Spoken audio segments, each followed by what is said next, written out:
ये आदरणीय श्रोतागण, आयुर्वेद के संदर्भ में विलक्षण, दुर्लभ, अत्यंत उपयोगी जानकारियाँ आपके साथ साझा करते रहते हैं। तो उसी कड़ी में एक और जानकारी आपके साथ साझा कर रहे हैं। व्यायाम के लाभ जैसे पहले भी आपको बताए, चर्चा की और जानते हैं आप लोग, लेकिन एक और अनुभूति हुई कि व्यायाम के अनेक लाभ हैं जो सुने भी हैं और अनसुने भी हैं।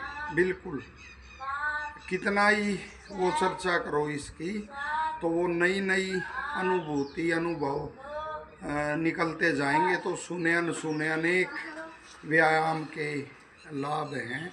जैसे जो आयुर्वेद में निराग्नि स्वेद होता है, तो उसमें व्यायाम भी वहाँ एक भाग है निराग्नि स्वेद का। और शास्त्र बिल्कुल कहते हैं कि भाई स्वेद के बगैर स्वाद नहीं, यानी पसीने के बगैर आनंद नहीं है। और तीनों दोषों वात पित्त कफ का समन करने वाला व्यायाम होता है। यदि अपनी आयु, बल, भोजन उसके अनुसार किया जाए और बचपन से किया जाए, वह उत्तम रहता है। एक और नई चर्चा, जैसे कि जिस जिस अंग का व्यायाम आप करोगे वो अंग आपका सुदृढ़ होता चला जाएगा।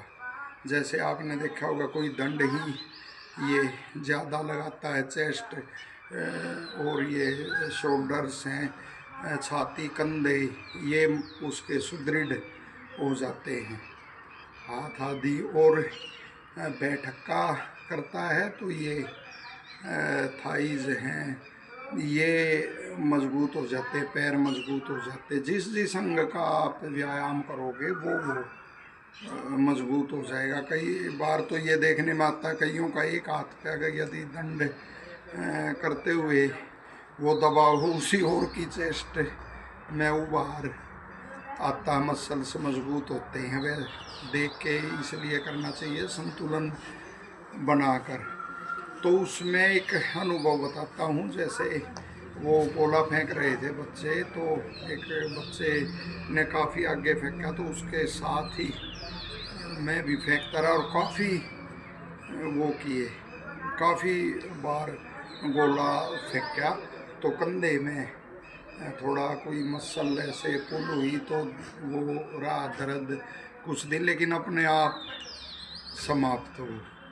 कोई वो नहीं अब दंड आदि लगाते हुए, क्योंकि वो बचपन से ही उसका वो है, अभ्यास है।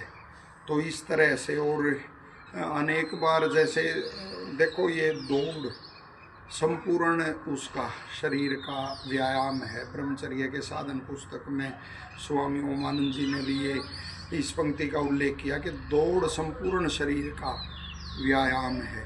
इसी तरह से सर्वांग आसन है, वो भी सभी अंगों का आसन हो गया और दंड लगानी। लेकिन आजकल एक बीच में वो छूट गई थी कि भाई ये जो बैठक लगाते हैं तो उसमें वो होता है, कद रुकता है हर वो, तो वो मिथ्या धारणा थी। वो पहले के पहलवान अनेक हजार ये बैठक लगाते थे, तो उसमें वो निश्चित लगानी चाहिए। अब उसकी जगह स्क्वैट कहने लगे, वरना वो थोड़ा सा चेस्ट वो बिल्कुल ऐसे ना रहे, वरना यहाँ वो पड़ता है, जोर पड़ता है हाथों पे अतिरिक्त।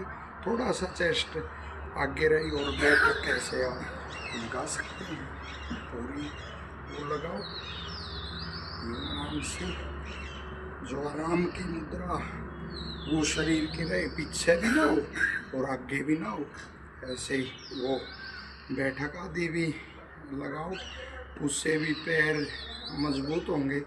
तो जिस जिस अंग का व्यायाम होगा वो अंग पुष्ट होगा। तो इस तरह से, और व्यायाम का एक और वो है, एक और मैं कह रहा, जैसे सुने अनसुने लाभ हैं। कई बार लाभ हो जाते, उस पर ध्यान भी नहीं रहता कि अगर सही व्यायाम हुआ है मात्रा में, तो वो अंग जिस जिस अंग का हुआ है वो अंग अगले दिन उसकी मांग करेगा व्यायाम की, स्वाभाविक रूप से कि व्यायाम चाहिए मेरे को। एक आनंद रूपी खिंचाव साहु सुसंग में होगा और वो अंग मांग करेगा कि व्यायाम की आवश्यकता है मेरे को। तो ये व्यायाम के लाभ हैं, तो आनंद लेके व्यायाम किया करो। सबको धन्यवाद, सबको शुभकामनाएं।